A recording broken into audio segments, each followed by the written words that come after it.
Hello, welcome to Kayfabe News. My name is Flippin' Marx. Remember to subscribe on tonight's show. A former WWE Champion is struggling to make ends meet on the indies. Another legend says he has a lot of gas left in the tank. WWE is accused of promoting bad science. And in our Kayfabe Countout, we solve a long-standing mystery about an infamous night in Montreal.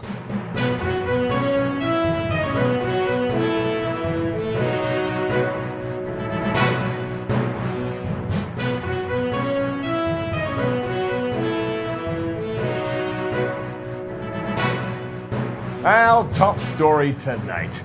In an all-too-common tale, a former WWE Tag Team Champion is struggling to make ends meet. Former WWE Tag Team Champion Nicholas, surname unknown, is now performing for small crowds and dismal paydays at independent or indie wrestling shows on the weekends. Heartbreakingly similar to Mickey Rourke's portrayal of Randy the Ram Robinson in The Wrestler, which is a good movie, Nicholas is now trying in vain to recapture the fleeting fame he enjoyed at the pinnacle of his career during his brief but groundbreaking reign as a WWE Tag Team Champion.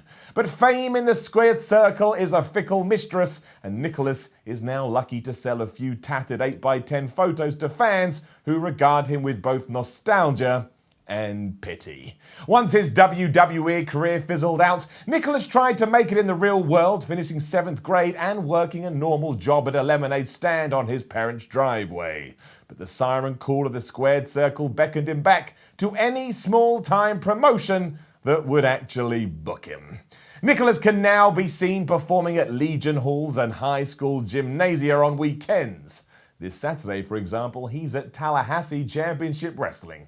Nicholas will take on Brutus the Beefcake in a hair versus hair match, and then in Sunday in Des Moines, he squares off against Doink, number 11. Next weekend, he will battle Nick Gage in an electrified barbed wire thumbtack razor death match at Combat Zone Wrestling's ultra-violent Tournament of Death. Nicholas says he still enjoys getting in the ring and may finally retire in a few years once he is eligible for a driver's license.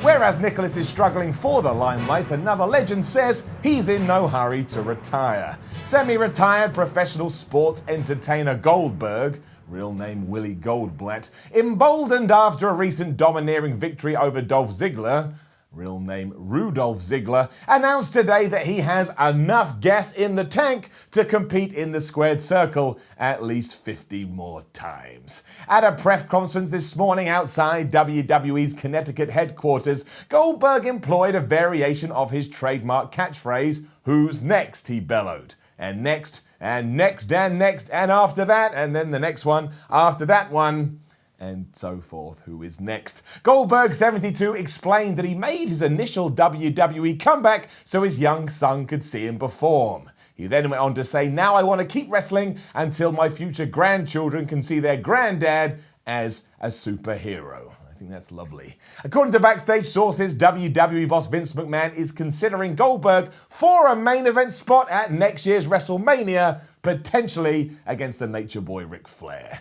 Experts have calculated that 54 matches would require a total of approximately 85 minutes of in-ring performance by Goldberg.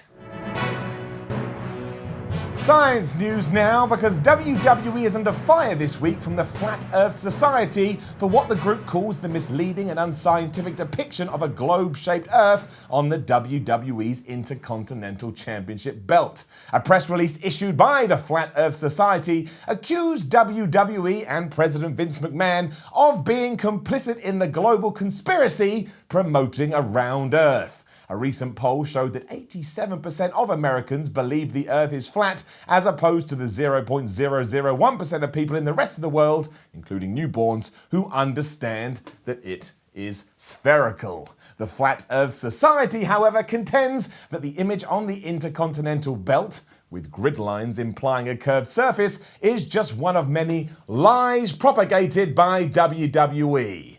The Flat Earthers also ask, 1. If the Earth is round, wouldn't it just roll out of Bray Wyatt's hands? 2. Doesn't the term squared circle show that something that is supposedly a circle can really be flat? 3. If the Earth were actually round, wouldn't WWE events taped in Australia appear upside down on American televisions? WWE has declined to comment on the matter, but said the company's chief planetary scientist AJ Styles is investigating. And lastly, in tonight's Kayfabe Countout, we can reveal finally why Bret Hitman Hart spelled out the word wow with his finger after the so-called Montreal Screwball. Hart revealed this week that he was so surprised to have lost the match, especially by tapping out to his own signature move, the Shapeshifter, that the only word he could think of was wow. Wow. Indeed. And that is this week's Kayfabe News. Thank you for joining me. Remember to subscribe. And also remember, it's not fake news, it's unreal.